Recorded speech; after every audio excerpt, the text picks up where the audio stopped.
Acclame Jésus de notre fort. Il y a une grande joie dans la salle de ce soir, ce matin. Amen. Alors tu vas prier pour demander la parole à Dieu. Dis à Dieu, Seigneur, parle-moi, parle-moi, parle-moi, parle-moi. Élève ta voix, prie le Seigneur. Demande la sagesse de Dieu de te parler ce matin. Toi qui es notre roi, toi qui es notre Seigneur des Seigneurs. Demande au Seigneur de te parler, bien-aimé dans le Seigneur. Nous sommes bénis, Seigneur, mon Dieu, se rassembler encore. Demande à Dieu de te parler. Enseigner, Père, pour célébrer ton nom. Là pourquoi nous voulons, Seigneur, mon Dieu. Demande au Saint-Esprit de te parler. Nous voulons passer un temps de pain qui donne la vie. Parce que le peuple dit, Seigneur, mon Dieu, donnez à ceux qui avaient soif, à ceux qui mouraient de faim, Seigneur. Voilà pourquoi ce matin, ce peuple dit, Seigneur, mon Dieu, a sauvé de pouvoir écouter ta parole. Est-ce que ton auditoire, Seigneur, mon Dieu, l'homme à qui tu as chargé ce matin, Père, de pouvoir prononcer tes paroles. Il est l'homme comme l'instrument que tu as pris ce matin, Seigneur, mon Dieu. Seigneur, notre Dieu, notre Père, ce matin, nous sommes dans la joie de se tenir dans ta présence. Parce que nous croyons que tu vas nous parler. Béni soit le nom de notre Père, Maître des cieux et la terre. C'est au nom de Jésus que nous avons prié. Amen. Amen. Amen. Alors tu peux saluer ton bien-aimé. Je vous avais promis que après le séminaire, je devais continuer le sujet sur la familiarité. Je vous avais parlé le dimanche d'avant le séminaire que le danger qu'il y a en ce temps de la fin, c'est la familiarité avec les noms de Dieu. Alléluia. J'avais dit que la familiarité est un danger pour l'onction. Et je vous avais longuement parlé sur l'onction. Et je vous avais dit que si tu veux être béni par un homme de Dieu, tu dois commencer premièrement par le respecter. Et le respecter, c'est aussi respecter son onction. Je vous avais dit que tout le monde ne reçoit pas l'onction de Dieu. L'onction de Dieu est conférée qu'aux hommes de Dieu. Il y a des serviteurs de Dieu. Il y a des hommes de Dieu. Les hommes de Dieu sont de ceux que l'Éternel a connus depuis l'éternité. Parce qu'on ne devient pas ministre de Dieu. On est ministre de Dieu. C'est l'appel de Dieu qui se fait dans les cieux. Voilà pourquoi Dieu appelle les rois depuis l'éternité. Parce que comme disait un roi de Dieu, que les rois sont des esprits.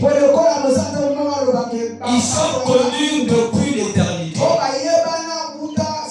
Et Dieu les introduit dans un corps afin de manifester la divinité sur la terre. Est-ce que quelqu'un me comprend? Je disais que les rois sont des êtres spirituels. Ce sont des êtres étoiles que l'Éternel a connus depuis l'éternité. Et il les a mis dans un corps chair afin de manifester sa présence sur la terre. Amen. Amen. Tout enfant de Dieu a le Saint-Esprit.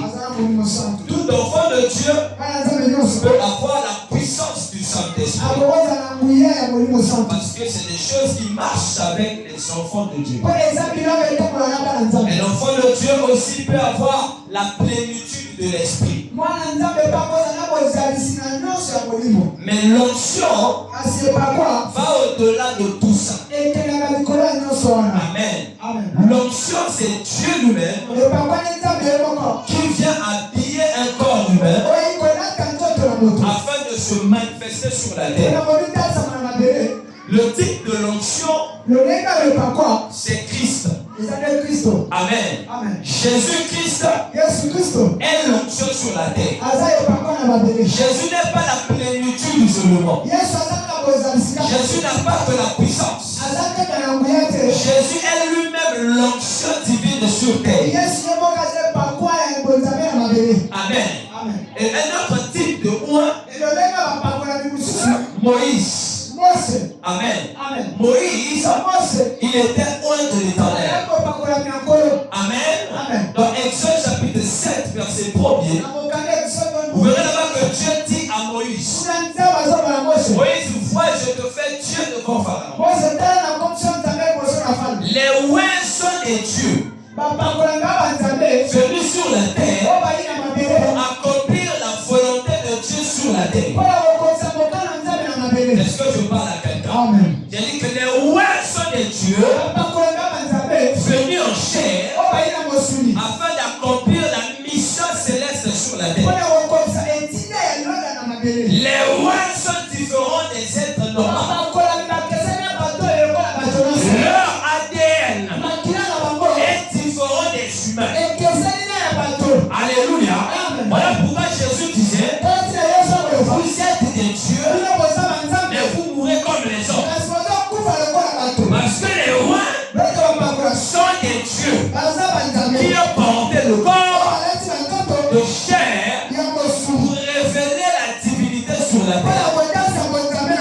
Et les oints, on ne se familiarise pas avec eux. On les respecte. On les honore. Parce qu'en réalité, ils ne sont pas humains. Ce sont des divins habillés en chair afin de manifester le roi des rois sur la terre. Est-ce qu'on me comprend? Donc je suis très fort sur moi. La familiarité, c'est quoi? C'est le glissement dangereux entre le respect et le mépris. La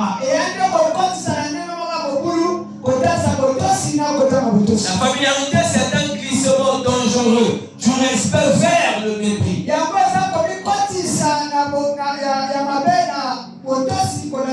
On commence à se familiariser avec quelqu'un. Lorsque tu quittes du respect que tu lui dois au mépris que tu lui donnes. Amen. Amen. Et lorsque un oint commence à être méprisé quelque part, son onction ne peut pas agir en cet endroit. Lorsque un oint n'est plus reconnu quelque part, son onction ne peut plus bénir. Alléluia. Un oint que tu ne respectes pas, un oint que tu n'honores pas, même s'il porte Dieu, son onction ne peut pas te bénir. Lui peut parler, mais ce qui sort dans ses paroles pour impacter, c'est son onction. Alléluia.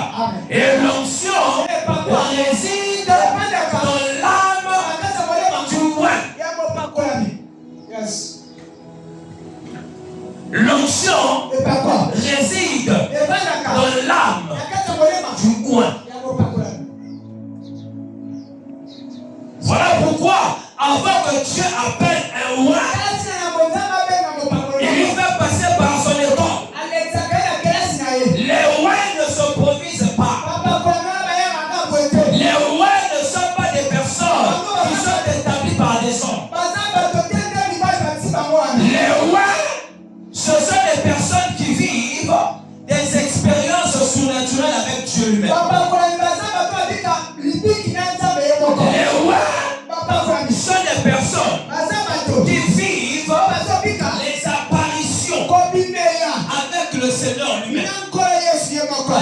Alléluia. Parce que le Seigneur n'apparaît pas à tout le monde. Tout le monde ne peut pas le voir. Mais tout le monde peut le voir au travers d'un roi. Lisez bien la Bible. Élie, c'est un roi. Ne soyez pas distraits. L'atmosphère ce matin est saturée de la présence de Dieu. Ne soyez pas des émotionnels, soyez spirituels. Amen. Élie, il était un roi. La particularité de l'onction d'Élie, c'était le feu. Le sort de son onction, c'était le feu. Alléluia. Le sort de l'onction de Moïse, c'était le bâton. Amen. Chaque roi a un sceau de son onction. Voilà pourquoi, quand tu viens dans une église, tu dois prendre d'abord le temps de prier afin que Dieu te parle. Le pasteur là, il est qui devant toi? On ne vient pas prier dans une église par hasard. On ne prie pas dans une église parce que c'est belle, parce que c'est rempli, parce qu'il y a des miracles. Non, il faut connaître l'état d'âme du roi avant de te mettre sous son onction.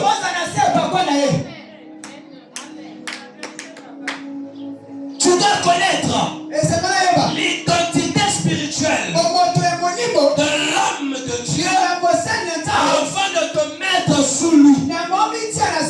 Voilà pourquoi, avant d'aller dans une église, tu dois prendre d'abord le temps de prier sérieusement. Parce qu'il y a des mains. Si ça te touche, ça détruit ta vie.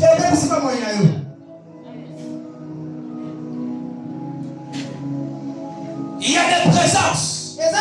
Si tu rentres dans ça, tout le temps peut rester là. Il y a beaucoup de personnes. Leurs vies ont été détruites.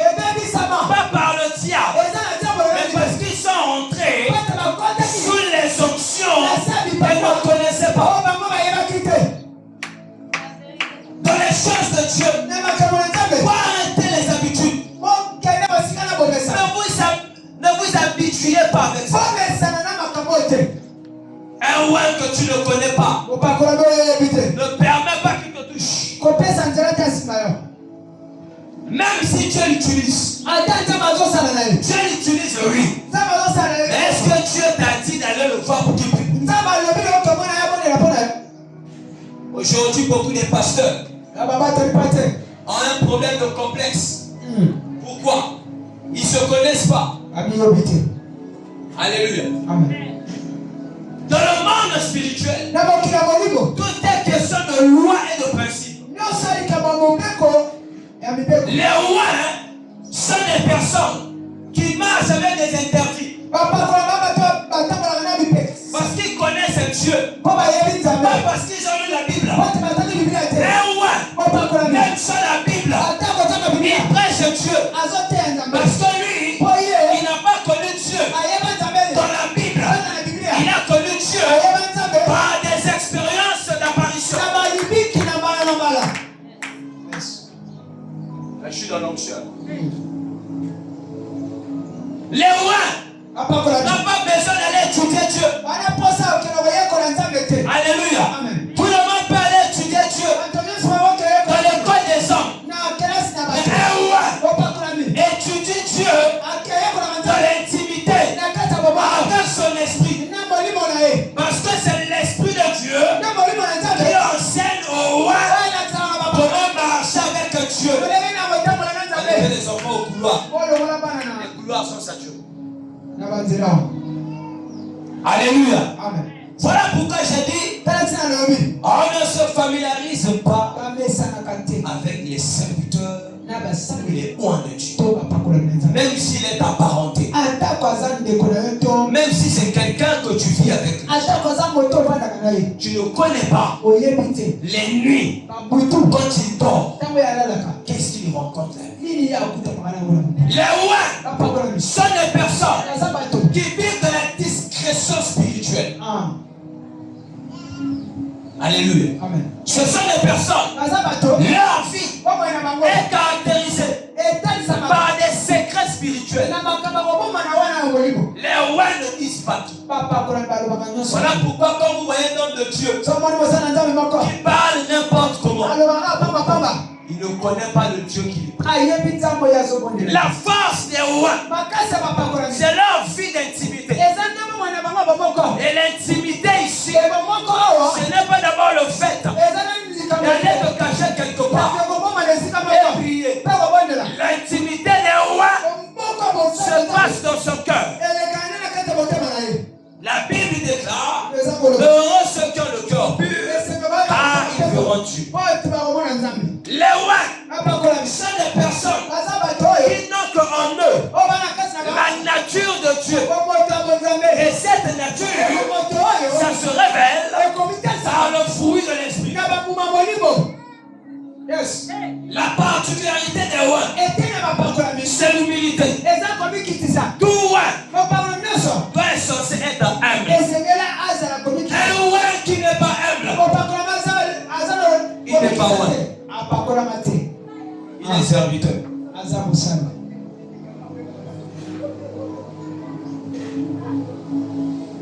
Les ouins sont des personnes dans leur corps est la demeure de l'Éternel. Ce sont des êtres étoiles. Ils ne viennent que pour une mission. Et Dieu les révèle selon une dispensation. Et dans chaque génération, Dieu élève les ouins. Les ouins sont des personnes, leur ministère n'est pas normal. Leur ministère ne suit pas le parcours de tout le monde.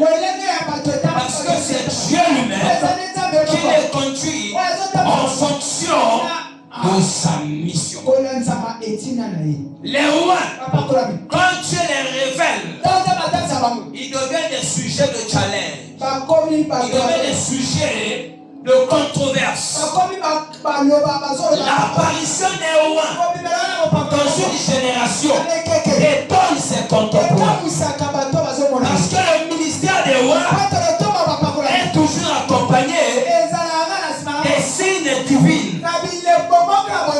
Les choses que la science ne peut pas expliquer.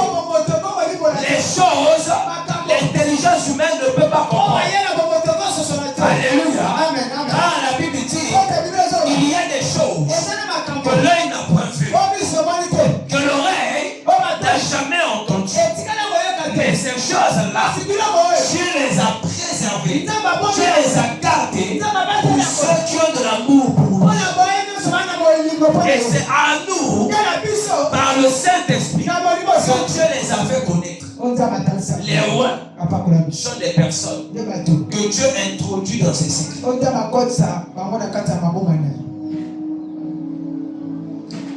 Ce qui fait la particularité des ouins, c'est pas la grandeur devant les hommes.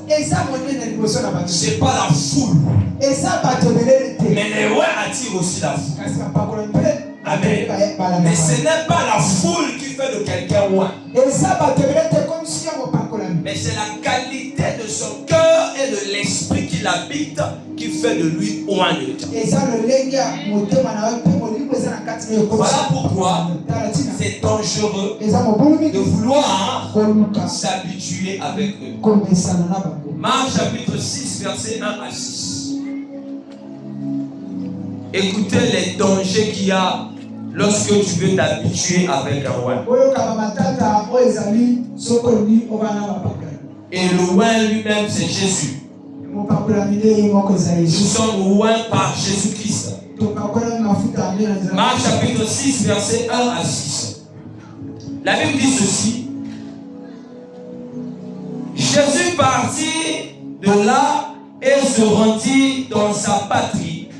ses disciples le suivirent. Quand le sabbat fut venu, il se mit à enseigner dans la synagogue. Beaucoup de gens qui l'entendirent étaient étonnés et disaient: d'où lui viennent ces choses? Quelle est cette sagesse qui lui a été donnée? Et comment de tels miracles se font par ses mains? N'est-ce pas le charpentier, le fils de Marie, le frère de Jacques, de José, de Jude, de Simon? Et ses sœurs ne sont-elles pas ici parmi nous? Et il était pour eux une occasion de chute. Est-ce que quelqu'un a une version parole de vie ici? Papa, tu as parole de vie là-bas? Qui a parole de vie? Français facile. Vous n'en avez pas? Parole de vie, il y en a là, non? D'accord, je finis ici, vous allez lire ça dans parole de vie. Verset 4. Mais Jésus leur dit: un prophète n'est méprisé que dans sa patrie, parmi ses parents et dans sa maison. Il ne put faire là aucun miracle, si ce n'est qu'il imposa les mains et quelques malades et les guérit. Amen. Papa, jusqu'à lis ça dans ta version là.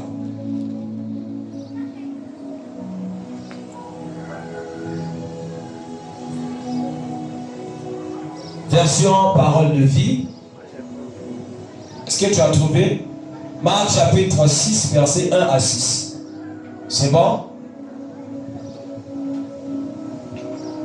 Marc 6, verset 1 à 6. Soyez concentrés, bien-aimés.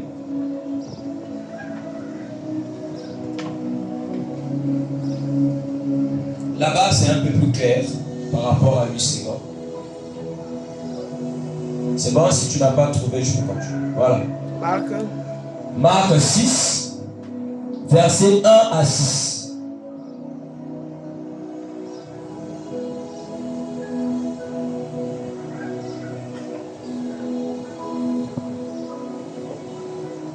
C'est bon? Marc chapitre... Marc 6, verset 1 à 6. Verset 1 à 6. Nous lisons la parole du Seigneur. Amen.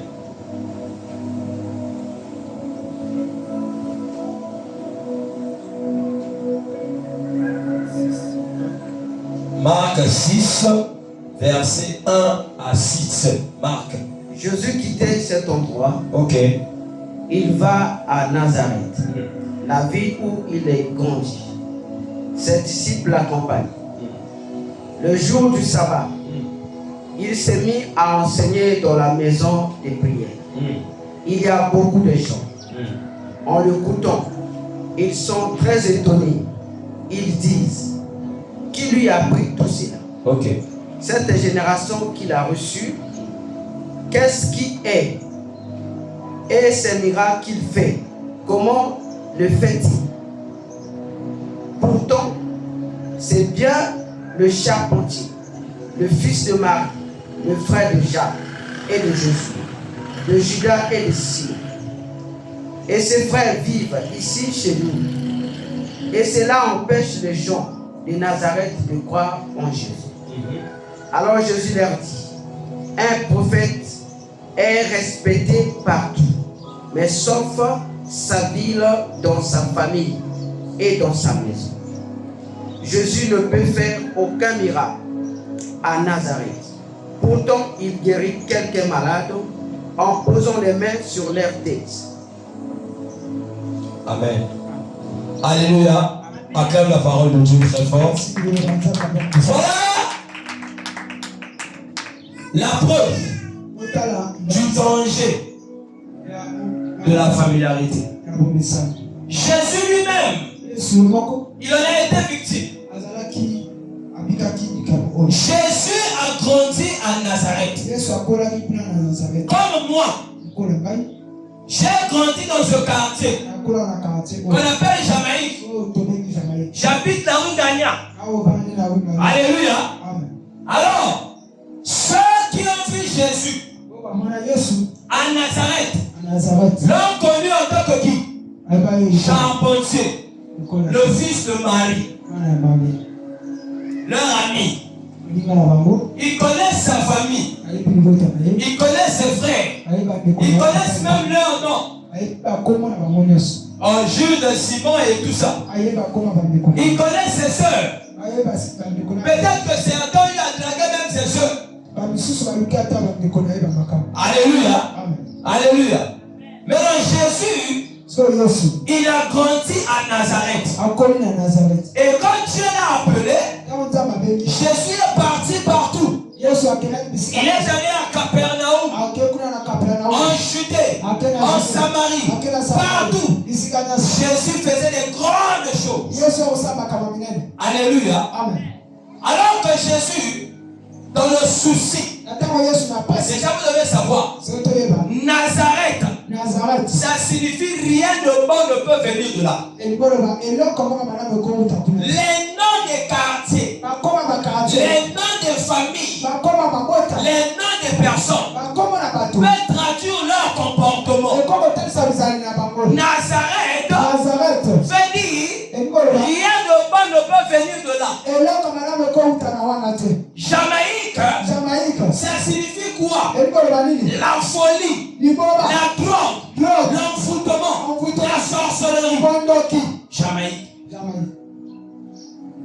Ça dit que Jamaïque, ça doit être un lieu où il y a des voyous. Donc quand il y a quelqu'un comme Jamaïque, dans son esprit, il faut les koulouna, il faut les prostituées, il faut les barbares, les fous.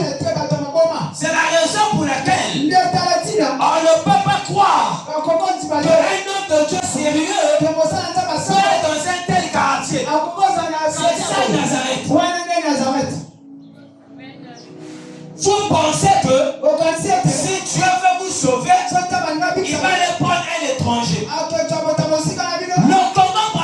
Le Congo-Brazzaville est l'image de la Nazareth. Nazareth ne peut pas croire à son propre frère. Pourquoi? On le connaît. Il vit ici. Il a grandi là. Il achetait même le pêche à Amadou. Depuis quand il devient prophète? Lui, il sortait même avec telle fille, non? Attention! Tu peux connaître quelqu'un comme dans le passé, mais tu ne connais pas ce qui s'est passé après avoir connu la personne. Vous pensez que c'est de moi-même que j'ai l'église ici? Bien aimé. Papa, je t'ai appelé, non? Je t'avais dit quoi? Cherche un autre endroit. Si ça ne dépendait que de moi, n'a pas ça l'église à Ouaté. Voilà-lui. Ah, yé, to yé, yé. Ah, coutuye, mais petit là, écoute, à faire calamité. Est-ce que vous savez qu'il y a des gens qui m'ont dit dans ce quartier? Mon Dieu, quoi? Micro. Alléluia. Aïe. Il lâche. Vous voyez le combat? Amen. Nous devons prier. Comme je commence à bouger là-bas, les témoins de Jamaïque, bien aimés, l'un qui a Jamaïque est allé, n'a zotéa, batoma bon la mitema. Donnez-moi la main bien. Oui. Le diable a empêché aux gens de la vie de Jésus d'être sauvés. Pourquoi? L'incrédulité. On le connaît. Jésus arrive à Nazareth. Alléluia. Là où il a grandi. Qu'est-ce qu'il est dit là-bas? Il est arrivé. Ne soyez pas distrait. Jésus est arrivé pour que les gens soient sauvés là-bas. Mes amis, réfléchissons un instant. Il y a la famille à Mabé. Famille à Kolokama. Famille à Biloko exacté. Alléluia. Ce que Nzambe a permis de voyager. Ok, ça veut-tu d'ailleurs? Ok, peut-être comme ça, ceux qui sont unis d'ailleurs. Nzambe a tombé. apesi yo poste à terre, apesi yo mosala terre. Bato baza ko boya yo za banani. Ezaka bandeko na yo moko. Jésus, papa, il a fait de grandes choses ailleurs. Maintenant, il a dit, ok, comme Nazareth, ça signifie rien de bon, il faut que l'identité de Nazareth change. En réalité, Jésus venait à Nazareth pour changer l'image de la Nazareth. Le corps est yébamake, na Jamaïque, et le kabotu est comme utakunate. Jamaïque, batotu kuna bamela mabangi. Kuna za karata ba voyou. Kuna za karata ba kuluna. Alléluia. Maintenant ça va le il y a un temps pour toutes choses. On se permet. Il y a un temps pour toutes. Oh, la Jamaïque, église à madame ou école à la terre. Yo kasi kuna ba passer mazape. Ça va dire il y a un temps pour toutes choses. Amen. Alors Jésus arrive à l'autre là, à Nazareth. Curieusement, la Bible dit le jour du sabbat. Donc, même jour de ça, dimanche pour. Hier soir, hier soir, à Bilbao, église de Yéman, la zone de l'écoute à laquelle l'église, son de la trompette de l'éternel. Tu vas là qu'il était à l'écoute. Tango bandeko, bandinga na ye akatse ba moni ye côté. Ba bi oh. Biso to kante za yesu kinana yi. Ndeo. Mais Jésus a biso to moni ye côté ndenge ya koliti. Alléluia. Alléluia. Amen. Qu'est-ce qu'il y a là-bas? Alléluia. Amen. Milimo akacho. Ngala bango to kanga baninga bakacha. Alléluia. Ton côté ya. Ekoyo kama. Tiens bien. Makamona olobe mama. Il fait quoi dans le mitema bateau? Bateau va changer. Yesu Masi aye moko. Ayi na quartier na ye. Bible dit que Jésus ayi na ville na ye koto yoye akola. Quoi, ce sont des piles? Amen. Amen. Rapitenga ba pile wana mbango fona loba. Milimo comme si ça pile kalero. Amen. Amen. Alléluia. Amen. Alléluia. Amen. Tango Yesu ayi na koto ya kola. Donc Nazareth est la ville na ye. Alléluia. Bien aimé. Bato ba komi ko juger ye. Dans le fait que y a sauté là, batakate. Ah. Mais yo peut makamazo la pesani. Sagesse ya wuchi na boa. Amen. Oh, mais il y a tout le monde à côté de la couleur. Mais il y a quartier na bango. D'abord, mais le pas on a bango ça. Coup du papa na ya za na dikola. Alléluia. Depuis quand il y a commis pasteur? En fait, baton de bakanta ga pour la comme pasteur il faut qu'il école. Ndenge motabinga la du bac. Bon ouais. La deux le bac. Ah, on a commis la bac. Voilà. Donc les gens pensent que on devient pasteur par un diplôme. Oh. Voilà pourquoi la camba m'a dit non, au moins la motalala la mukika a commis pasteur. Oh. Mais avec un homme on a rappelé la motavanda la muka inganga. Ce qui a la banganga bo condamné banganga te. Ce que kasi ba comme pasteur ndé. Nzambe motabenga kabato. Alléluia. Nzambe moto abenga kamoto. Nzambe akokuta na yo oucho mena masanga na yo. Amen. O meni bandring na yo na baninga la moyo. Amen. Butu ala leo yo zo lala. Nzamba bimeli yo na ndako. Oje faire amen. Nzamba bimeli yo na ndako. À partir ya lelo. Yo na via masanga sidi. Asandi si yo kutu masanga wa. Amen. Tongo na ngole rezotan. Momeli masanga. Akomi ko keno somba Bible akomi te ya bato. Siko yo melaki masanga na ye na butu. Na tongo moni ya komo ganga na quartier. Bien-aimé, bongola motema. nzamba komi koyaka omona onde ah oyaka dringa hier walisi certainement dirait masangango dirait et comme c'est liboma bobi kinga to nzamba kutana kana ngeza bongo oui le 25 na meli ba 20 le 26 na boutudon le 25 wana kana butua Jésus parle qu'il a rendez-vous au Yahweh. Ngape na ocho baye 20. Ozo panga mente. Hein? Nzambe talieta programme na ye za programme na ye. Amen. Tango ngai bo nzambe yo ya. Ba mona nga aventure. Makamonga na mona butu. Bango baza temo. Na vanisa bango tu na salon. Na je expliquer visitation ndenge salami.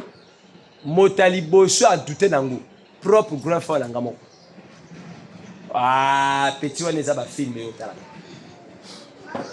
amen Nazareth balandi konzimela Jésus pona nini incrédulité ba mesana ka trona yi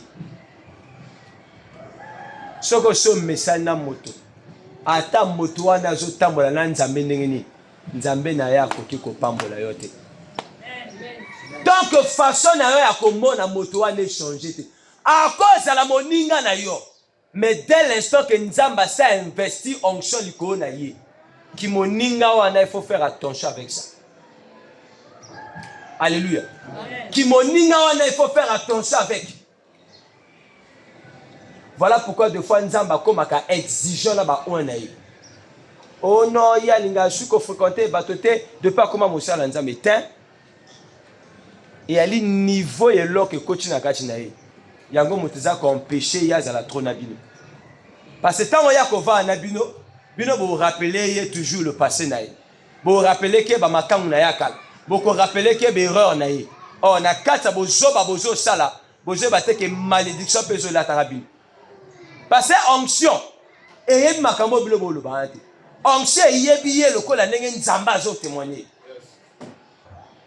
amen amen amen ma vous me relâchez il faut vous dire que ça va bon ça va se rendre bien oh ya bitumba photo sur ma bâche ba face amen je suis mi baf même pas un mot et comme na belo photo sur merci on comprend ce comme ça les awa binomoi il faut mona rabongo pour ta vie to so ma baf 150 000 photos sur mon chouchou alléluia yosko yo kakanga amen amen yesu masia ayi koto ya kola bato baboyi konzimela ye pona nini ba mesana trona ye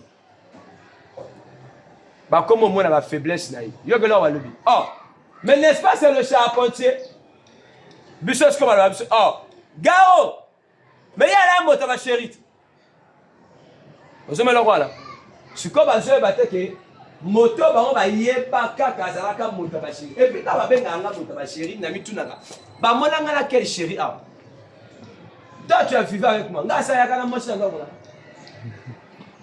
qui moto ba chérie na nga keni qui moto ba chérie pour la nini parce nga na ko linga akolata so na bâtiment système na nga na bimi na nga na keko ko rene mosika oh satan na ba petit na ye ba ko sa misu ba yindanga moto mosu akolo ba ke o piringa mais ki piru wana yo pesa ka mbote lokola ye na ba complexe na ye alinga ka za moninga na yo ajo kajote leo yo komisko pasteur au comme adversaire na ye oui bah bon il y a des personnes akana complexe infériorité wa alinga kaza la pembe na yo alinga kaza la moninga na yo alula ka yo mais le col a Dieu opportunité wana te alors il y a comme sani a comme ko baby sakaka image na yo na joie amen et bate belé lelo ba vie so simba te parce que nini moto o ya ko mona tina te wa nzamba komisie na tina le col a sko ya so ka konzima ndenge nzamba komisie te qu'est-ce qui commence à faire à comme sali ka réputation à comme yo kele motema mabe tala baye bana bato kilikite. Vous croyez que quand Jésus a été à Nazareth, avec quoi on s'arrête là? Non, Jésus a yaki pour dégager dernier numéro. Il y a bon jamais là. Pour abimisa Nazareth na kati ya identité ba yebelango ya rien wana. Oh talanga wana so te makama mutu ya. Alléluia. Jésus a yaki nana et puis mon kola culte wana. C'était le jour que Jésus allait faire des miracles à un niveau. Pendant ba sangwa Nazareth et panzana mokili movimba. Le col a yi na quartier na ye, ayi na ville na ye, kuna moke pays. Bible dit que Jésus était surpris. Est-ce que vous voyez que mon sala nzamba à cause de nzambe? Tant que yo zane incrédulité la moté maintenant, y a ta simbio et là que ça matin. Et là que les kakinga le bezakini, je n'ai jamais considéré mon père comme un homme normal. Amen. N'a comme on a toujours eu un esprit. Parce que je le connais. Et quand le Seigneur m'a dit de partir, on a eu ça à ce côté. On a eu un culte.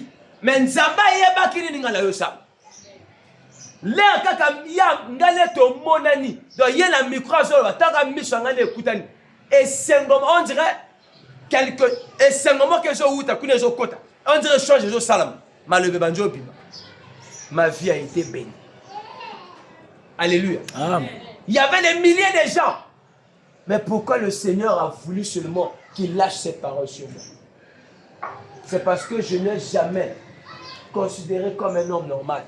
Je n'ai jamais voulu, même là en Nazareth qui est dans l'église, nakoya ka omona ke na ba bureauté. Sauf si nane loka important ko lobanaye. On ne s'approche pas d'un homme de Dieu comme ça. Pierre amène bien. Ba yaka ke pa mosala nzambe na lo yengete. Par erreur, yoko mone na position moko ya bien te. Alors, soko mekika ko juger kili kili. Onction na ye ko telemela yo.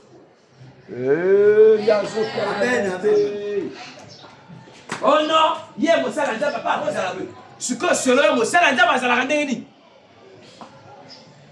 Bon, pesa ngai nani cartographie ya mosala nzambe. Selon yo, mosala nzambe zala na ba suki ebele. Les Congolais sont des distraits. Les Congolais sont en train de souffrir. Les Congolais sont en train de pleurer. Pourquoi? Ils n'arrivent pas à reconnaître les oins que Dieu a mis dans la nation. Amen. Amen, papa. Yo, on puisse passer l'ensemble. Donc, on reconnaître leur amour. Il y a un amour. Nous avons tu as vu. Mais quand vous cherchez les moutons, mais moutons, oh, mon mouton, j'ai dit, ah, l'homme de Dieu qui était avec moi, il m'a dit, papa, au moins à Brazzaville, ce que j'ai en église, on réunit au moins 10 personnes, au bazar fidèle l'église, ça, c'est un père qui m'a dit ça. Alors, quand tu vois un homme faire ça avec son Dieu, celui-là, c'est un baobab. Il réunit plus d'un million de gens, frère. Eh bien, il va tout. Bah, Kandi Ouye. Bah, qui c'était? Alléluia. Bah, bon, on va lancer. Et ceux qui m'a dit, il prêche que tel que je prêche ici. Particularité, n'est qu'à ma guérison. Il y a des cas, ma bon, Nana Doan. Bah, Sida. Na mission na biso. Tout ce monde a dit, bah, ben, on est kiste. Motokiste bibi loko la manche boy. Ya tomolika libok. Yo, kiste, lis-moi. Eke. Motabongo. Bilimo mesana ye. Ojo semble à l'église à Motabongo. Oh, et puis qu'est-ce que Satan fait? Quand tu pries dans un ministère où il y a un roi, le diable va te faire croire que yo pour commis ouais. Oui. Pas l'autre jatin. Ce qui nzamba travaille à kana mosala nzambe la bino mingi. Boye ba ke bino boza doublement jugé le bosanza. Parce que ba miracle soit les caliboso la bino. Ce que salama qui peut avec 10 musus. Kasi bato ala ba bongo na mitem. Yesu Masi a ina Nazareth. Azote à parole.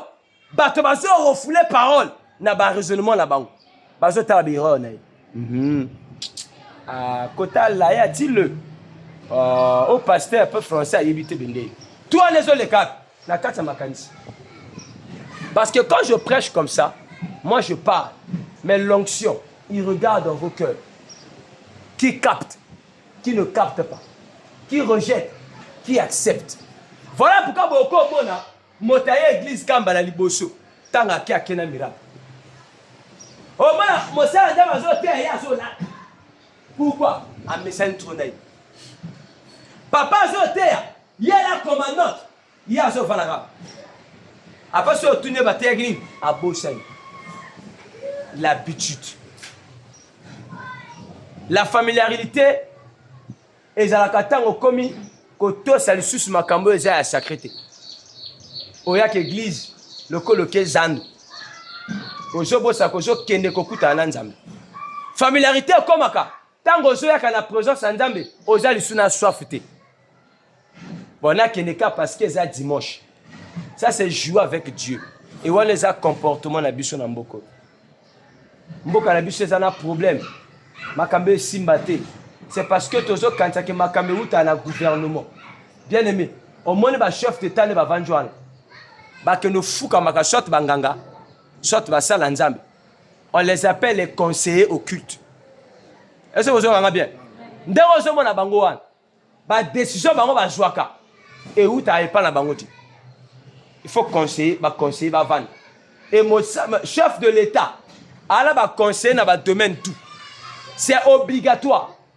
Elle va conseiller financier, elle va conseiller juridique, elle va conseiller, je sais pas quoi.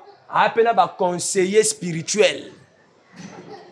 C'est-à-dire, spirituel, ou ana rôle na bange zaboui. Baya ko lobakaye makambo milimu lobakanaye. Mais tout dépend de la croyance naïe. Yo kanga bien wa. Chaque président nabino alingi banganga. Faut boye ba ke ye père spirituel na ende satana. Ba prophète baza tout autour na ye. Et ba prophète a Baal. Wale zali na ka oyo ye anzimelaka na ye bokoko. Mais ceux qui président nabino mboka azali na bonzambe anzimelaka Yesu. Boko mwana na kati ya conseil spirituel na ye aza zinga pe kana basala nzambe ya vrai ya nzalate ya moyibi te o ba ya ko flatter que président te pona kongwa wa la plupart bo ba mibenga maka ba conseiller papa na biso sasu o ba pasteur ba kelote ya ka makambe ko flatter ke et le ba ko ba nzamba lobi bango ba yo lobaka oyo uti ba sentiment na bango pona ba flatter papa pia bango là. Là tu n'es pas un homme de Dieu. Tu es un canard. Parce que l'onction ne flatte pas le roi. Un oué ne flatte pas. Un oué ne dit que ce que Dieu lui dit de dire. Et plaire yote. Ose à la maman na ye. Ose à la moitié na ye. Il s'en fout du moment où c'est Dieu qui parle. Ose à la roi. Ceux qui nous ont dit, la roi. Ah bon, c'est déjà testament comme au Koufa. Ya yo le baka bongo. Ce qu'on attitude ya roi. Et comme il détermine ninjama au sal. Aux autres tembe. Tout na nani. Esaïe. Nézéchias. Roi Ézéchias. A commencé à makamwa kiliki. Nzambe mota établir yé. A comment ninga tchambru na kata gouvernement. Nzamba bi yo Esaïe. Kendo lo banga Ézéchias ndenga vando na ngana como barré. T'as bien. Va voir ma table la bongo. Que nous le roi Ézéchias que bon. Si par l'Éternel, roi, ma kama vive longtemps coquille. Yo mo kufa. Nzamba lobi. Comment déjà testament? Poya zo barrio. Amen hein? Amen. A tourner mo kongaki. Suko roi Ézéchias tanga yo ki maloban. Ba roi lelo.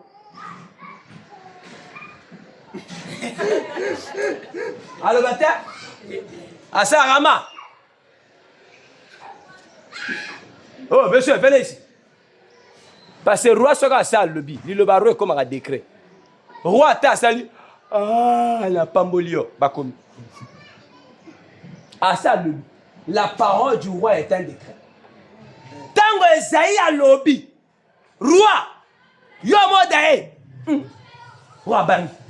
Pourquoi Roi Bangi? Parce que le roi connaissait que Esaïe a mon la kirikirité. Esaïe a le kirikirité. Donc certainement ce que Esaïe a eu pas langa. Oh, nga la zaya kosam. Soit et leur a dit comme nga, soit malheur et so ya pas langa. C'est ça les ouins. Tiens amène bien. Tango ya lobi maloba wana. Roi atikali na sima. Oh, j'aime l'attitude de ce roi. Au lieu que ya loba na bagane bo katanga Esaïe mutu. Bo suka na ete bo landa chéri na e bo violer bo boma. Roi lobi non. Tango Esaïe azo balola bima. Roi baloli contre mur. Alléluia et pas l'anza. Voyez les rois qui craignent Dieu. Quand il y a un problème, ils cherchent les rois. Quand les rois partent en bien ou en mal, ils n'attaquent pas les rois. Ils comprennent qu'il y a le lobby, ils ont un zam. N'a pas un zam. Mais bah roi la biso ya lelo. Même la famille. Chef n'a pas la famille à sa colonel roi. Ceux qui paient nani roi. Ya kolobaneka. Bonjour monsieur le ministre. Le Seigneur m'envoie chez toi. Et alors elle est bossée ça là, à ces canaux. Ah bon? D'accord, mais qu'est-ce que le Seigneur a dit? Ceux qui y a croient que la Seigneur est à ce qui. Mais ceux qui ont bien, au moins arrêtez maman comme toi ça là. Ma, laissez-moi d'abord avec l'homme de Dieu. Ah, oui, Dieu a dit quoi? Non, mais le Seigneur m'a dit de vous dire qu'il y a une attaque qui arrive vers vous là. Je vois la paralysie. Faites attention. Le Seigneur m'a dit, il y a un voyage que tu veux faire en tel mois. Ne voyage pas, annule ce voyage. Parce que si tu pars, à ton retour, tu seras attaqué. Roi Madame Hassani, à vos ordres. Ce que soit têtu. Hassani, voyage a un avantage. Il y a l'un avantage. Tant que Dieu a quoi comme Moussa Lanzama, le qui est ni on méprisé. Roi Ezekias a lélié par l'anzam. Tant que Esaïe a commis que nos bimaka na portail, Nzamba le bus. Esaïe, Zonga et pas Ezekias. Le balaye a fait chuter. La bâtie 15 ans. Et pas y a le bikabong. Quand un ouin de Dieu te dit quelque chose, ce que je sois maloubané n'a poité, vinope kopamba mati. Aujourd'hui, beaucoup sont flattés. Pourquoi? Pour moi, je suis mouchard. Je suis mitogit. Je lui dis, sois guéri. Sois guéri. Comme la team mouchoir, il y a une signe. Dans la table, sois guéri. Il y a quoi? Parce que oui, pour la quoi? Il faut mouchoir. Satan n'a pas tiré ma petite mouchoir. Bon, kende. Moi, quand on a coupé mouchoir, ah, ça me là-bas. Mouchoir est quoi? Protocole a dit mouchoir. Tant que tu papa pas quoi. Question chose. Mouchoir il est là gagné. Mouchoir n'a pas que quoi ici vous voyez? Beaucoup aujourd'hui, bazo koko si manzambe te parce que bozo mesalana basalanza. Ya sexaganga. Ya zalaka boy. Tango soki Satan linga be sa vie na akoti ko na be bloko. Yo lo kote la oeze ya molimo, yo tika na mushu. Jésus, Bible le dit que à salata miracle. Oh! Donc oui, il est possible de vivre avec un roi et ne pas être béni. Il est possible d'être avec même la femme d'un roi. Au pambamate. Pourquoi? Au monde à quel chéri? Pas bisou. Yo bosse à part ba bisou. À zappe molim. Au cause à la leki na ye, moninga na ye, mais ya zo tambola na lola, mais yo li fait les bengo. Je vous dis. Nous on a vu ça.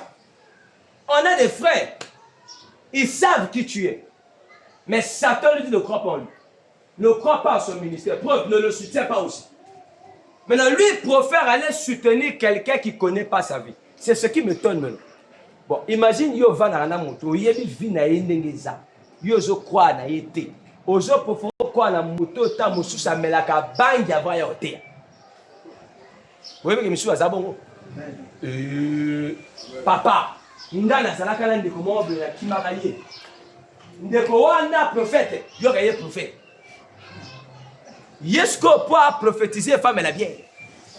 mokolo moko amonanga quelque part awa et puis bango bakala biso le bien ba faux prophète wana ba yebi ko reconnaître ba frère ngana uti na ngande so wapi na zo matandako pa ya kutana ngai ah l'homme de Dieu ah tu es grand abandonne le baba flatterie na ye ngape na zo tale suis alobi nga Saint-Esprit est-ce que moto azolo bana molimo na yo to ndeni tana tuna molimo nzambe omose ah je yo mose ka bendengeni ah sois sérieux nake nzoka aventurier mokolo moka invita nga siko na église na bango ngape na ye na vani koto asala nzambe bana kawa mwana kari ya komoko nataleka na démarche nga ah ya comment panza na boloka mota ke komba asa la ti veste ngo kuna pe donge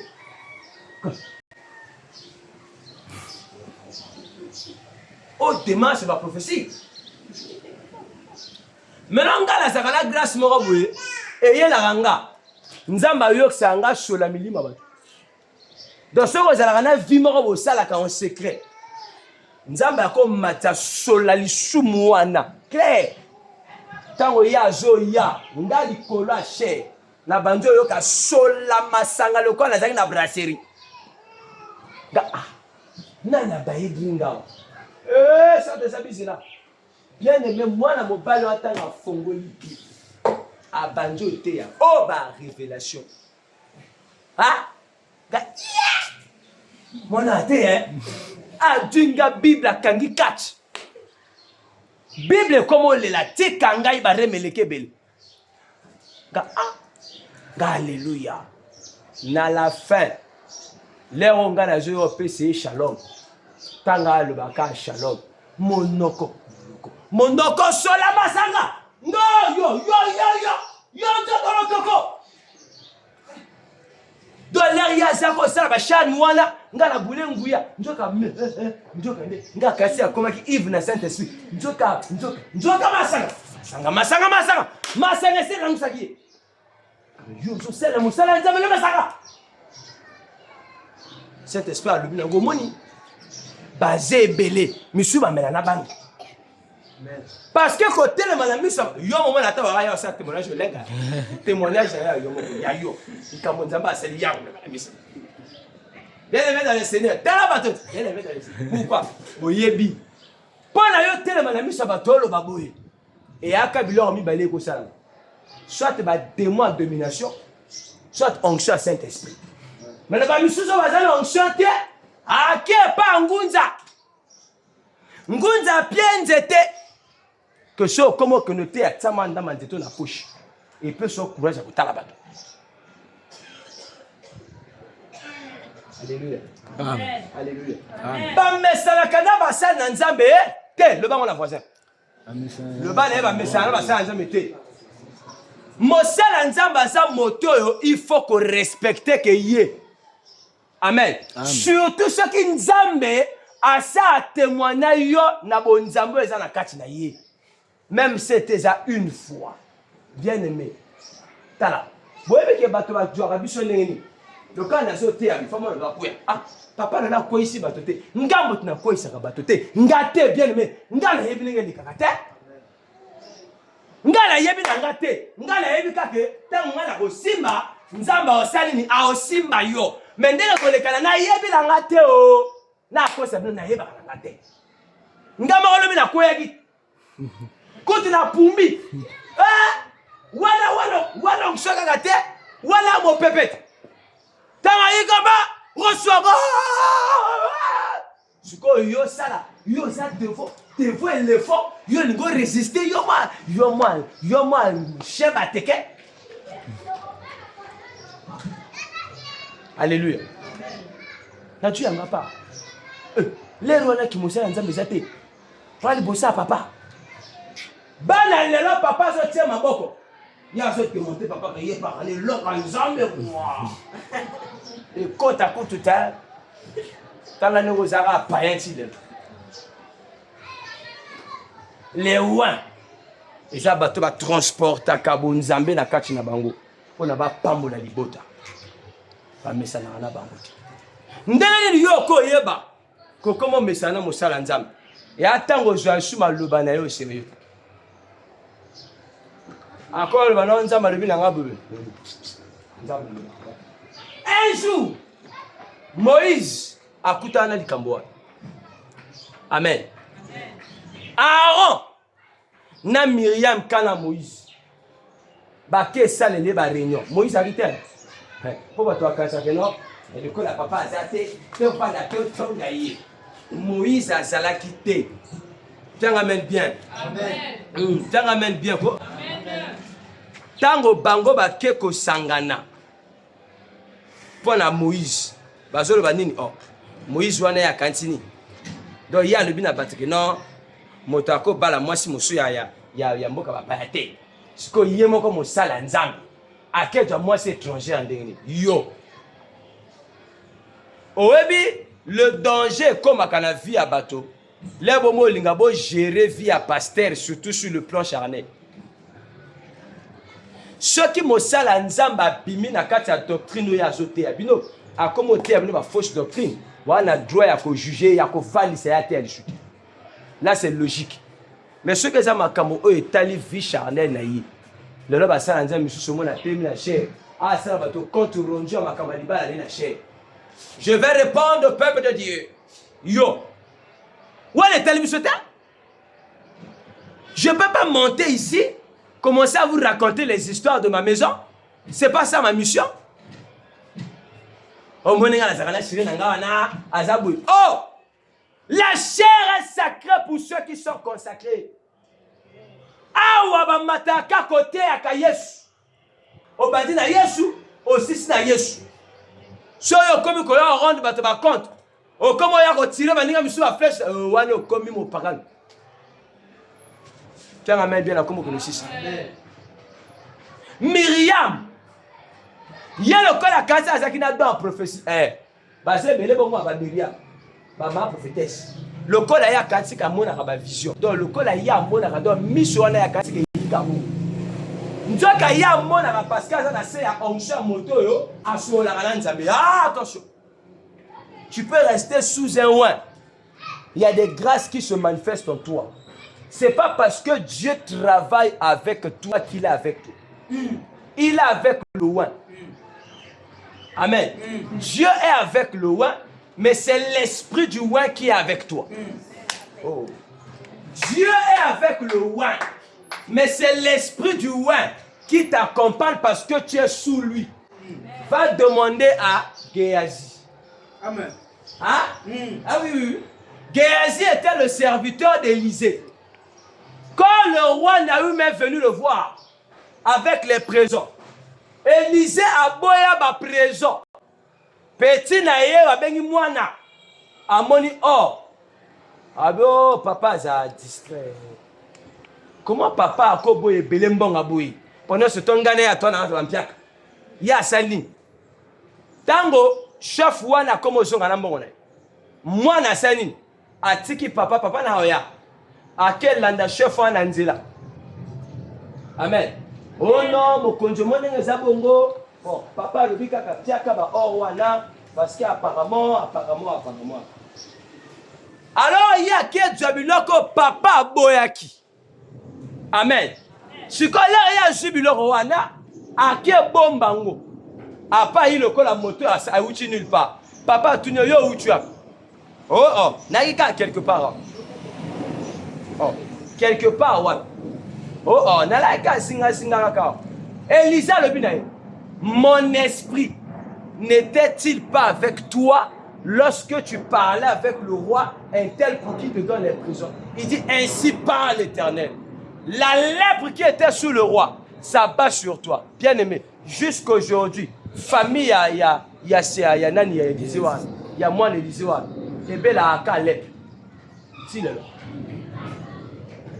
Lorsque tu vis avec un oin, fais attention avec tes réactions. Fais attention avec ta bouche.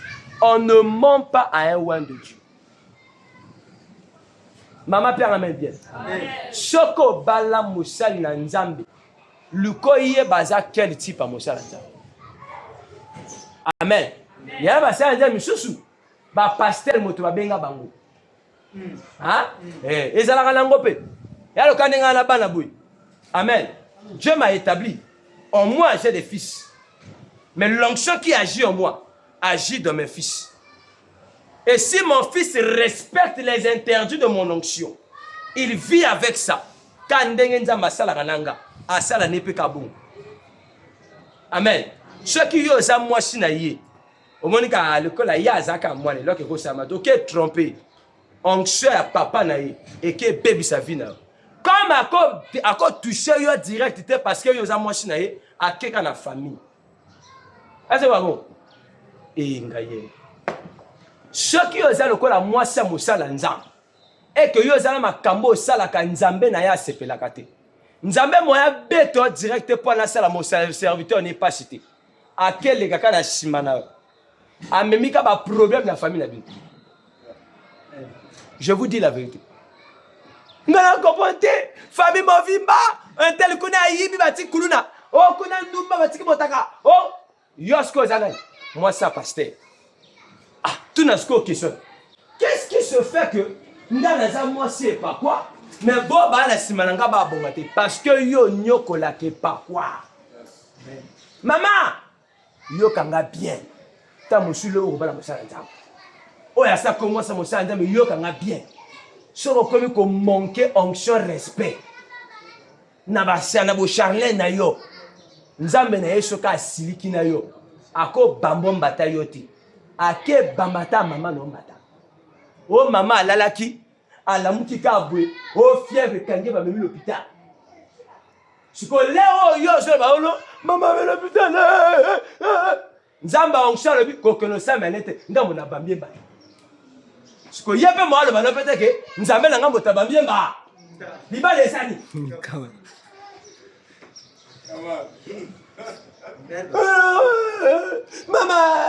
Maman nini gars, maman nini. Yoyi. Papa ça me la pour la maman. Anga moi ça me la pour la maman. Mais papa ça me la.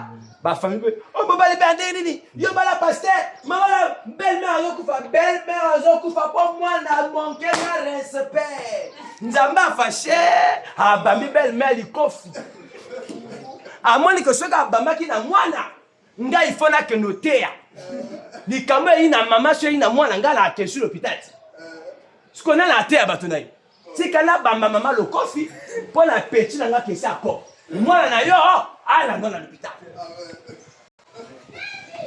Il y a ce plan en même temps. L'onction, c'est quelque chose de dangereux. Makambo yozo yoko. Ça l'attention. T'as la moto à une onction. Attends, à un bon la pocheté. Onction est bien là. Permets bien. Eh, voilà yo, anongola. Yo va nanga ndako. Kama 25 pianga. Yo. Mo ça l'ensemble. C'est pas parce que ça une onction comme on yoka na moi là-bas. Ah! Onction la yo il fait l'accent makala misala. Eh oui. Moi je suis contre les pasteurs, moi je suis ouais. Moi nanga na nzala te. Ouais na yo aller pese ma palia. Yo zaka ouais pas na mo na passe. Dieu il sait pas la bango. Ye ouais yo ouais suko. Ya za ouais te mota za ouais yo. Ja ouais na yo no laisser. Oh. Oh ngala za ouais attention hein. Papa le bakinga na za ouais. Faut tout ça. Kota moi nanga na ba grimace te soko za irresponsable. Ngala sauter à la amen hein pour non te na sauter pour exemple pasteur misusu moi ça pied conseil au nom de ouais ya yo ka maman te ya yebi tout quand je suis le ouais maman zo papa tolanda ko te yo za charnel maman za charnel te et là je peux sur le cas conseil on est ko sunga yo ba sala nzambe lolé belé ba so ko yani parce que tant on nzamba so ba na moi chinaye il est tellement en fait il y a même là à la Bible à telle collé le verset côté il faut être équilibré ceux qui ont ça il y a que onction a eu que dans moi si on a quatre passi et pelo bazala mokili et tie pembe na yo c'est que na kati na ye yo a to ça wo pe la moto ye ki wani na ye et ça peut-être la demain la conseil hein ah pour biso ga mo onction comme ça biso va vertige Il faut que moi sois comme madame papa qui t'a dit tu connais ta maman depuis qui t'a yo matin au comme le roi lien. Oh surtout quand vous Mathieu pas avec ce pays. Voilà pourquoi vous voyez quand Dieu met une femme à côté de son onction, la femme là a des valeurs en elle pour protéger cette onction. Voilà pourquoi yo moi s'il faut y ba valeur on a matina kati na pour na ko battre là et pas quoi o ezala amen. Amen. Amen. Oh nazala moi na pasteur, cause la moi na pasteur eza forcément que nzambe ya papa yebi moi. Po ezala bana misusu. Papa aza ouais. Ba démon papa bengana na bato. Ba ya ko lala haché. Il y a trouble papa mutu moi. Voilà pourquoi moi j'avais dit Seigneur, faut nous aider. Parce que quand tu sais que tu as une onction compliquée, le diable va chercher par tous les moyens pour t'avoir. Et s'il trouve une brèche, il passe par là et il te crée des problèmes. Et s'il passe par ton enfant, mon ami, l'onction travaille bien quand tu es en joie. Il y a évité à battre une chose à nous. Si on a senti que émotionnellement on a stabilité, on a pas ça moussa dans si on a libéré mon sunné, on a libéré mon ami. Voilà pourquoi je dis souvent aux hommes de Dieu, papa, quand tu sens que tu n'es pas en bonne forme en ce moment-là, ne prêche pas.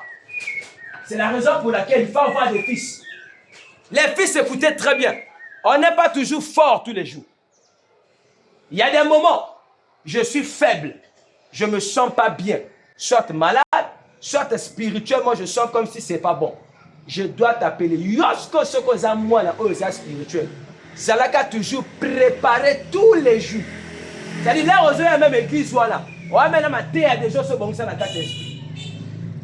Pour que papa qui moi il faut dire. Yo quand il y a papa voté à dimanche. Je dis papa m'a bien que surprise à avertir yo. Bon c'est la prédicateur à Zoyate. Ah yate. Papa Zoyate qu'est-ce que là bah t'es. Yo quand un peu fils. Papa le col a il pète tout capté. Pour église à papa. Non. Quand tu constates déjà sur le plan spirituel que parce que quand tu es le fils d'un roi, à chaque mouvement de son onction, Yozana Basigno. Oui? Oyeba. Actuellement, papa n'est pas en pleine forme. Qu'est-ce que le fils fait? Il commence à intercéder pour lui. Il y a des moments là, le Saint-Esprit me dit, Baudouin est en train de prier pour toi. Je sais qu'il prie pour moi. Et nous avons senti barrière, on n'a pas langue. Je vous dis la vérité. Mais moi, je suis en train de faire sirène a bimele nanda koti.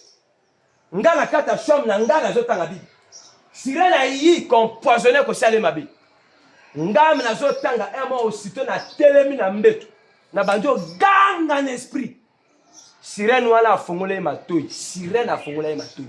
Bino moto bokanza ke non, moto sa azo prophétiser, force mes anzambe. Soka azo yoka, force mes anzambe. Ba démon ba sala makambo. Sirène wala lebi na physiquement. À le bin oh. Ton papa est en train de prier. Dit oh, quel papa? Ah, si comme on a la sirène. Papa juriste, sirène la zone ci. Nous, on ne le connaît pas par ce nom-là. Témoignage vivant. Pas nous bailler bien. Sirène la zone ci, biso prier bakaye na kombo wana. Te. Ce que sirène la zone ci, tu parles de qui? Israël. Moi, la montée est chauffée. Amen. Abi na minute au papa na yazo samela. Abi yo ka prière na. Abi papa, j'ai commencé à entendre les mots que tu disais. Exactement. Ah, moi na wana nzambe. Kota kenda akolo sunga baye. Akomo yo ka prière nanga. Jusqu'à ce que DS wana lobi na ye. Abi papa na yo ana bana 5. Mais na bana na ye ana mwana moko vrai compliqué. Avant, il y a quand même un côté de moi, là, on va aller à diable à la tinjo en moto, à jouer PC ma prophétie. Il est KO. Ah! Faire un tel, ah bien. Oh, bah le bac a compliqué. Ne yo anati le là, tu cannes papa. Aux hommes, le mystère. Oh, DS, le bac a compliqué. Oh. Mais ce DS a le but qu'il y a hasard compliqué. il y a comme compliqué. Ceux qui m'a foutu à papier, quoi, il y a des ce qu'on yo limoneni. Allez-y, comprendre. On ne s'habitue pas avec les hommes de Dieu. À cause d'Anaïm, mon nene mosunus, naïebi nangate, po yango ezama kamba molimo. Amen bien. À partir ya lelo, nalinga ki enseignement o ekota na kati na biso. Ouin de Dieu, ezaka pasteur noté. Tout serviteur de Dieu, oya te yaka komo na nzambe. Azala vrai, azala faux, yo yebite. Du moment où yo yebi suko ke ya aza vrai to faux, wana yo ana droit ya kopona. Et ben je serai ba ouin pété parce que moi que te ateka moi si, akada moi si mon sous te. Wana za ba kambo za ya chef. Il faut Saint-Esprit à le banayo que minute moto a sa bibi. Nga ceux qui nzamba sa le binango moi un tel a faux pasteur. Directement na comme moi le cas ba Kofi, ba Fali. Je connais beaucoup des hommes de Dieu là qui ata ya comme kopela moto ndenge. Tant que nzamba ko ya ko lobalanga isusuté na ko intimidé. Parce que et arrêtez d'être dans les histoires de fanatisme des pasteurs. Le seul linga pasteur ou ata comme nguma yo nzimakai. Ata comme fou yo nzimakai. Il y a des gens qui sont comme ça. Mon papa. Papa comme la mokila. Il ka mon papa. Papa comme la maseke. Ka mon papa. Pourquoi on a mis sur mon avis. Voilà pourquoi tous les jours, vous devez prier pour les hommes de Dieu, surtout pour l'homme que Dieu a mis devant vous. Pour la surveiller qu'il. Est-ce que vous savez que c'est important de prier pour moi? D'ailleurs, la plupart des personnes qui sont sérieusement bénies par l'onction de l'homme de Dieu, ce sont des personnes qui prient beaucoup pour sa vie. Ils prient beaucoup pour l'église. Ils prient beaucoup pour sa famille. Là, tu as fardeau ya mosala papa. Batouana, on a besoin de 5 ans. Quand on a onction, on a besoin de battre l'ango. Et comment on fait là? Mais ceux qui ont fan de la ranga landa on a yo. Au comment tonganga. Ngana za langa tite. Myriam a bengi de konaye Aaron. Ba vana coin. Ba comment tonga Moïse a zakité. Nzamba labi waka. Donc Myriam, serviteur nanga Moïse, a comme sujet la bino ya kotonga. Moïse ya. Djanga Myriam na Aaron. Même on a gata temple kuna. Na mama lo balaba. Bien aimé. Tant Moïse a bengi baba kena tente d'assignation. Baba kansa ki bakeno de consécration. Njoka awo yo mbata nzambe. Monsieur, moi, Dieu me dit, appelle un tel, côté programme. Monsieur, tant à côté programme, papa, Dieu, il n'est pas mboli. Mais il y a un programme, Dieu, il m'attend en colo. C'était ça. Quand Dieu dit pour Myriam et Aaron, on met là. Il y a qui tombe. Il y a un temps de prière. Alléluia. Mais tant qu'on va continuer à faire un temps d'assignation, Aaron, il y en a qui ont dit Aaron pour nous. Parce que Moïse a ça. Myriam. Moi, missionnaire, qui ont ma vision. Ce que je peux, c'est le droit au manquer serviteur dans le respect. Bien aimé, nous avons vu qu'à partir de une lèpre, Myriam Mazalaki, sœur à Moïse, abima na lèpre, au te benga abambasu. Satan a bama embasu te. Nzamba Moïse, onksha Moïse ke pi embasu. Pour nani? A komi koloba makambo mabe na kombo ya mwasi ya Moïse. Sœur, attention. La femme d'un ouin. Ba sara la rapena ye te. Pour ouin soka te. Non la nessa. Ce qu'on lui a à l'église. Aux autres mwasi ya mosala nzambi. O monel tinate. Au bébé sa vie n'a pas. Il y a des frères qui sont courageux comme ça. Le corps à moi, ça me sert à moi, jeune fille. Il y a des démons à Ekobo. Là, à moi, la maman, je l'ai. On est à comme lui, ta maman.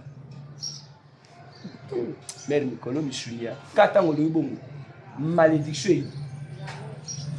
La Bible dit celui qui regarde la femme pour la convoiter a fait quoi? A couché avec lui, non? Hein? D'autant que yozo talasko moi si et pas quoi na ndinga mabi. Oh bengaskoni. Est-ce que vous savez que quand tu es en train de convoiter la femme d'un roi, dans ton esprit, tu es en train de te mettre sur le même pied d'égalité que son mari? Hein? Papa, voilà pourquoi biso la bino photo comme à avoir faux. Pourquoi? Parce qu'il y a un gars moi si. Dans les calendzela. Voilà pourquoi bino ba mambola ta bien. Bien amène bien. Au lieu de moi ça monsieur l'anzambi. Veillez à ce qu'on l'attaque bien. Pour éviter qu'on comme un sujet peut à scandale. Le quoi on a mon mariage à pasteur Marcelo. Na mon mère bon quoi on a la tirobe bon gars. Ah, mais on va la moli me ko ma kasi. Suko ya la tirobe nga serré. Na bito so asabi ba bibi ya soni. Suko ya caméra nga zabwe ezo filmer kana mo comme. Bon mon image en hein? Ayi ameke lambo. Atem le la mannequin. Basa ba pasteur ba comme ba mannequin. Suko yo yebi ke yo kuna ba pambola. Mokilanga comme les kamali pambolia. Basi yo kalipa molé comme une autre. Bon yeba pamboli une autre. Et là la t'appelle sous bien. Ya la tibelama la bango ya ba soirée wa. Et serré. Bon, kuna ngomba pe kuna sukinde nini? Ya kuma bula. Ngana mo nga oh nani. Nathalie mga oh nani. Na qu'est-ce qu'on a en image à mariage? Na mona sko maman nga la tisko robe ya rose et serré. Nga Seigneur. Oyo moi ça pasteur boye. Ce qu'on a mariage jusqu'au frère Moraza fermité. Ma pasteur à l'équilibre chaud. Frère à Otala Nini. Nanya memi frère à l'issou. Wana to stamola non à Lyon. Moi la bateau a un problème té. Nzamba ko bamba yom mata parce que yom moto créé yalou la yo. Eh bete yesu mabango to komi ya suka. Bobangi nanza moto akoto sa onction eza moto de nature abanga na nzambe parce que ceux qui obanga nzambe te oko banga basali nita amen ceux qui obanga nzambe te oko banga église ta amen yo ko ya l'église mais pasteur azote ya yo ozo cela ozo sabager parce que tu ne connais pas na kati invisible ani les les gars. Au cas où tu as écouté l'église, est-ce que vous tout ce qui est dans le temple du Seigneur, nous avons pareil. Et que nous sommes là comme sous-soutien à part que c'est la canne. Pourquoi ma foute est à l'icône. Amen. Voilà pourquoi tant que tu as pareil, surtout que louer n'a que louer. Tant que tu es en église et servir une âme, l'air est comme aux zonga. Nous avons longoli onction à l'icône. A Djongi Sangoneng Zalaki naturel. En ce moment, les causes servent dans ma camouflage. Et je finis pour dire quoi? La Bible dit, ne savez-vous pas que votre corps est le temple du Saint? Est-ce que vous avez su que Ndengo yo Zalakawan? Moli mo santu na kati na yo. Et zalé papa. Ceux qui sentent espace dans la kati na yo. Et yo zoaka nzoto na yo que ne pierre angé par un démon. Amen. Ozo benga malédiction. Yo za chrétien no samela kanza. Nani mobala honoré yote. Yo za ba makambo. Vous voyez que tant mobala zo ya ko bimana yo. Pendant ce temps yo za na onction likona yo. O détruit vina. Tant kaza mobala honoré. C'est-à-dire quoi? A kepa ba boti na yo, a sali geste a yeba ba bengie beau frère. Tant que ba zo honoré bongote. Yo zo bimana ye. Bien aimé, so kaza na onction likona ye. Vina yo zo beba. Voilà pourquoi ma soeur est belée. Oh, bah, y'a qu'à séduire ma frère. Sans qu'on y ait, bah, bon, tant la vie n'a pas bien. Bah, comme on a difficulté à combattre. Oui, bah, bon. Si tu viens séduire un roi de Dieu, par erreur, il tombe avec toi. Il y a une alliance dans Nzambe. Tala. Aaron a Myriam. Nzamba, bambi, bango mbata. Mais tant, bah, bimi na kati. Malade, bimi na elle, moko. Aaron a bimi normal. Parce que sacerdoce, onction, il y a sacerdoce, il connaît. Moi, les plémons dans la tête. Mais mon colon, il y a 6 missions. Nzamba le bon, et comme il tourne à rond. Moïse, me meka la ngomba, longole ka bilamba. Bosomo na koto, ba longole ka moto bilamba kufi. A kufa qui déjà mon commandement il a sa tente d'assignation. Et là qui est protégé qui a kinini? Onction wana. Mais quand Moïse, Nzamba nyata ke mbata, pourquoi y a qui onction te azala kanado? Aboulé jusqu'à comme une onction. Prévenez, les premiers. Donc il y a des gens, tu n'as que le don. Tu commences à croire que tu as le ministère. Tu manques le respect à l'homme de Dieu. La malédiction te frappe. Parce que ce qui te protégeait, ce n'est pas le don. Oh mon Dieu. Ce qui protège un homme de Dieu, ce n'est pas le don. C'est l'onction. Parce que dans l'onction, il y a le mandat. Tu peux recevoir l'onction. Mais tant que tu n'as pas encore le mandat, c'est l'autorisation qui te donne la capacité d'aller exercer ton onction quelque part. Amen, papa. Amen. Je vais vous enseigner ces choses-là ici. Hein. Parce que mon compte est embrouillé. Au Duma Adam, il y a pour comme une gape nazaré leur ensemble. Attention. Dans la vision, dans la prophétie, dans la guérison, ils ont qualifié yote pour comme mosali nanza. Au corps gagner ma âme. Aux autres servir dans ces onction. Alors toi yo sala. Il faut rendre compte dans l'écolo. Ce qu'on commence à en secret, on peut constater à un certain niveau. Et ça, la discuter. Parce que le don est alimenté par l'huile. Et l'huile est quelque part. Maintenant, ce qui nous a approuvé le ministère, alors bien, on a mon nom, parce que vous avez un sénaï. En ce moment, on va distinguer. Amen. Voilà tango yo comme que nous sala musala. Ce que ça appelle on nzamba benga yo à part. Onction na yo comme zelo na liboso kuna. Mais le tango yo kewana. Tout ce que tu es en train de faire là, ozo sala kana se onction moto à lâcher. Jusqu'à ce que kukutana onction na yo moko ya destiné na yo. Voilà pourquoi à un certain moment tu constateras comme si nzamba zo utilisait le chuter. Pas que nzamba tikio. Onction ya moto wana esili likona yo elongwe likona parce que yo so du monde que nous sommes ça là. Alors yoske il faut que ne koluka nzambe na secret pour que a revêtir yoske na onction ya mission na yo. C'est en ce moment là maintenant quand tu sors makambo mosusu et comme il se manifester par la corrémélé différence entre côté yo wuti na côté yo zo kende. Bien amène bien. Oui et là que kotika là na kati na yo et cause à la grâce pour la symboliser que oh mais il y a ça mon intel yo yo ka tetango ya te ya terre le col intel voilà voilà comme ce que ba grâce tu vois ba singularité à onction pour symboliser que aouti na tel arbre généalogique et ya zo terre mettre au moins na la zo terre ce que yo ka papa na nga terre ba geste na sala ka tout yé amen un jour nzama refongola nzela yao yo te yao so nzama lingi to fana kaka bomona ye ndanga na sexe rabatwana na kamutuna ya te ya na ba kanda na to te ka bongo wale komini sko ba singularité ya onction ya papa amen bablo au moins de fois la terme devant malade la vu ni le salon je vérifie malade limu y a pas ça ka amen pourquoi ça confirme que Aouti na se à l'huile moroboui. A déjà l'huile wana la taille. A pas kei. Moment où mon qui a moto et là moto. A pas mon conseil le la suite. Amen. C'était cette onction là qui faisait. Na ba 2021, ba 2022, ba moto ko là. Après mon Dieu lui voilà. Na rassuré que na sala na yo. Maintenant, oh, ils ont salé. Ils ont côté on a outi. Maintenant, comme un gongo yo Dieu moko. Qu'est-ce que Dieu a fait? Ah, c'est le col a ningi simai. Pour la squat là, ce que vous avez qui vrai ou faux. Parce que ça va te mususu. Tant on va zo pele moto na ye, ya zo voulait que zo onction de ça. Njo que ça onction ya papa mote kenagi na yo. Parce que ça moi na ye. Maintenant attention.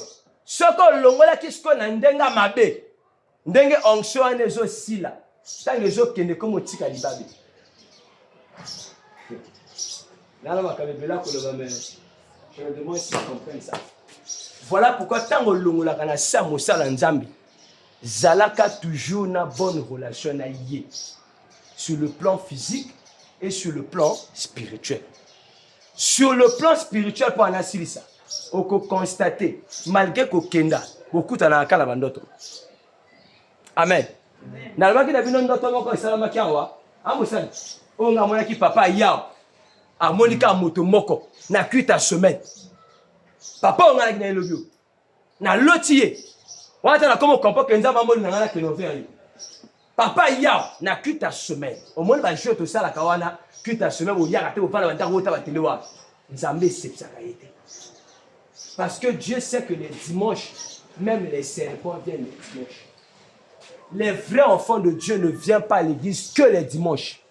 Les vrais enfants de Dieu viennent à l'église chaque fois qu'il y a programme de culte à l'église. Pourquoi? Parce que lorsque je me bango et bonzambe, ils ont bolimé et non non. Bato baya kami ba dimanche, ils ont pour na relaxer bilamba. Ils ont pour na relaxer. Ah, et là on ça la paix na que ne qu'à l'église. Mais les vrais, ils viennent la semaine. Dans la onction yao. Na yo kuta papa, nga kuta na yo retard. Na mo le papa sauté, awa sauté, motoka ka moko l'église. Mais papa pressait comme s'il y avait beaucoup de choses. Bien mais j'aime quand continuer mo le benga comme si tu bien que baobanga oba. Mais ya yo saninya. L'air amoni nga pe na to na lingi ka point pe na ki ofana ka suis ate tanga sisi apa benga. Abi oh. Mais les gens ne sont pas venus aujourd'hui. Papa, bango bazara la banque bon. Atika, oh. Bon d'accord, c'est pas grave. Mais moi j'avais appris, Yoka. Moi j'avais appris que tu avais commencé l'église. Mais pourquoi tu n'es pas venu me voir pour me dire que tu avais commencé l'église? Directement, nous avons allumé la ligne. Rapidement, je dois faire quoi? Je dois aller me rendre visible là-bas. Il m'a dit ça en vision. Ngana yo kaki ke yo bandaki l'église. Mais pour aller le loi qui n'a ngate que yo bandi l'église. Hein? Au moins on là. Tala. Attention. Makama molimo eza mosunité. Tanga le binga on ndoto ngapa la expliquer. Ah bien hein? D'accord. Bon, je vais aller chez Walter. Oh, Walter un des petits frères naé. Oh, il y a une église là, l'autre côté, kuna na mikalu, Golgotha na rungo kuna elo kuna. Hein? Il va tout passer à papa Walter a l'angam kuna. Ce côté là, je vais chez Walter, accompagne-moi. Bien aimé, ngala papa te pimia. Tant que comme la venue à Mayo, même la nègre bouton de la main.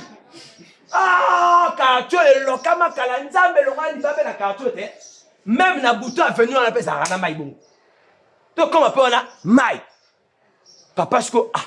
Mais ici, à l'eau comme ça, na comment Lucas Koba brique, na tia papa lega. Bien aimé, l'onction vit dans l'humilité. Papa malgré papa là qui va classique. À ça fait quand il y a tiré comme comme qui na téléphone. À ce qu'on a ndikoa. Papa la bisoa. Tant on te comme na ngambo to keti abina ngabo. Toi tu peux partir, moi je vais chez Intel. Au vu quand on a bimi la vision là, la comprendre. Il y a quelque chose qui se passe. Papa me cherche. En tout temps, Kuna, on a la yoki de ma frère Moussous. Bah, c'est pas oui, c'est Dieu qui t'a dit de venir. Ngala lota kyob, ngala lota kyob. Au moins, Nzambé. Voilà. Tant que papa moni moi anaï. Et Sengola tient à mon thème. Et qu'est-ce qu'il a fait? Il m'a béni. Alors, va maintenant travailler. On est mis sur le plan officieux. Amen. Maintenant, il dépend que ça sur le plan populaire. C'est-à-dire que non, reconnaissance, il y a ministère. Parce que on a bimi na voilà. On a pêché un gage pour dire que je suis avec toi. Maintenant, en allant, comprends que tu dois revenir pour recevoir une autre chose qu'on appelle la confirmation du ministère. Nzamba ko benga yo. Ato ke ça est ce qui wapi. Soko yebi ke abenda ki on a racine mort quelque part. Tant que racine ou n'est pas bien, tu es collé à ça. Nzamba ko katona racine. Ce que monde qui connaît c'est bébé. C'est en ce moment pour monde l'autre pays sud. Aux autres plans à mettre pour comme on a joué les attentes pour ça.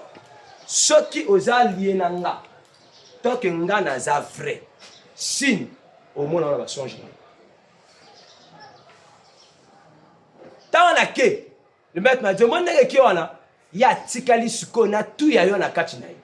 Et nega tikali wana, il va commencer à prier pour toi, à prier pour ton ministère. Il va commencer à te suivre de près jusqu'à ce que, possible, il enverra même les gens à l'église là-bas que toi tu ne connais pas, juste pour voir quelle doctrine toi tu prêches. Voilà tout à comment tu as. Ngamo ko la Saint-Esprit. Yo kataranga papa ayebi papa. Ce qui l'état tina rabat ba ko tal. Combien de fois est-ce que papa na yo? Yemoka ro ya te. Mais le bateau ya tindi wana. Tant bazo ya. Bazo yo. Mama yeba onction aide. Ba comment que rendre ka compte. Non, vraiment ton fils là-bas, ton fils là-bas, ton fils là-bas, ton fils là-bas. Mais lorsque yo so ça orgueil va dire ah, papa longola. Ngana dana Saint-Esprit. Moi c'est le Saint-Esprit qui me va. Mais si c'est le Saint-Esprit qui te va, il fallait que se faire baptiser au monde. Bon, oh, il fallait y bon. C'est là je te reçois comme receveur. Au Québec, dans ma baptême, je me baptise. Au nom du Seigneur, au nom de Jésus, au Bimi, au Dieu Ngouya, au Québec, dans l'église. Orgueil. Dieu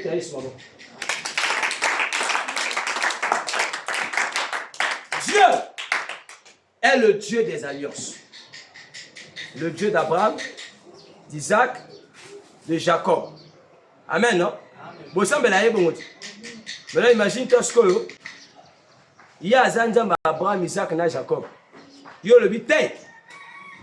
Nzambe, il y a Abraham, Isaac, et Jacob, on a rajouté. Aïe, comment est-ce qu'on Nzambe n'a? T'as la paille. Yo so comme une fois, parce que Nzambe a coulé dans mon monde. Et ça continue comme ça. Amen. Avant que commence à mena yo, azaki na nzambanga. Amen. En Christ, il n'y a plus le Dieu d'intel. Yo a su. Dès la revue cache-côte. Oh mais Jésus, mais que nous tout à Jésus. Pourquoi le mec de tous ceux qui sont nés de femmes, personne n'est plus grand que Jean-Baptiste. Jean, comment on a moi à Jésus quoi? Hein? Eh, pour la génération d'Abusso, il y a des gens comme ça qui veulent être des autodidactes. Oh, mais Moïse, attention frère. Il y a des choses dans la parole de Dieu, si tu ne la maîtrises pas, il y a le code de l'équation en mathématiques. Tant on te sait qu'il y a l'école première, sur 1 moins 1. Moins 1 plus 2 égale à combien? Égale à impossible. Bon, non? La première, tu vas le Amen. Moins 1 plus 2 égale à combien? Égale à impossible. C'est ça, non? Mais tant que comme une terminale, un nombre complexe. Oui, mais chapitre en haut. Bah, monsieur va vendre, va yébata. Yo, comment qu'on a été? Yo, suis na 4e. Zamba souvent. Aux attaques cultivées. Amen. Tant que comme une bus tout, nani à cause de la sincère, tout le monde. Nani tant comme une terminale. Cours à l'ibosho en mathématiques à comprendre qu'il y a. Premier jour. Azaté. Sur le beau comprendre avec le kuta. Oui, avec le kuta. Tant va communiquer les nombres complexes. Déjà car moana. Ça veut dire que bah nombre est compliqué. Complexe c'est ça non? Bah bandi équation. Au moins quand même ce qui dit kuna moins l'infini à plus l'infini. Oh le chuninya. N'est-ce pas? Moins 1. Égal à moins 1. Oh, moins l'infini, plus l'infini, égal à moins 1. Ah, mais quand on a outil, donc ça la 1 plus 1. Comme dans l'infini. Ce que tant que qui na 3e. Au moins, il y a un terminal, ça va moins l'infini, plus l'infini. Oh, mathématiques, oui, ça l'a raté. Oui, exister que était passé niveau na yo. Il y a un assez. Et il y a des choses, quand l'esprit ne t'a pas encore élevé à un certain niveau,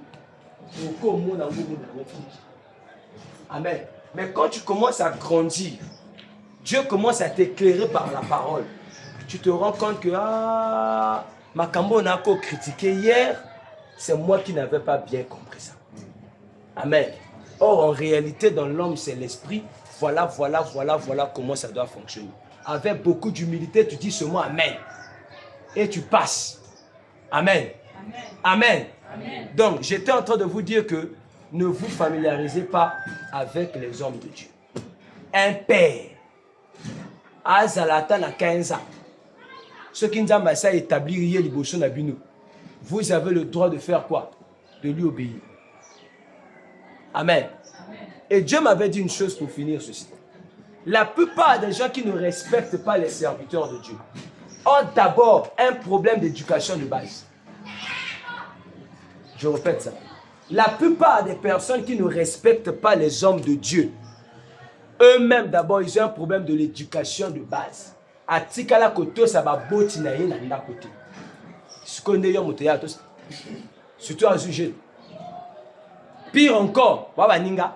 Ou bien peut-être na âge ya lekio ato sonding. Parce que y a zo kanta ke bo nzambe za âge. Le kola yé na âge a moko na yo. Donc yo ko pia ba mitinoté. Quand tu ne peux pas être soumis à un ouin, ne prie pas dans son église. C'est le dernier point que j'ai dit. Ce que après, il y a que se soumettre à l'autorité à l'église. Au risque de détruire ta propre vie.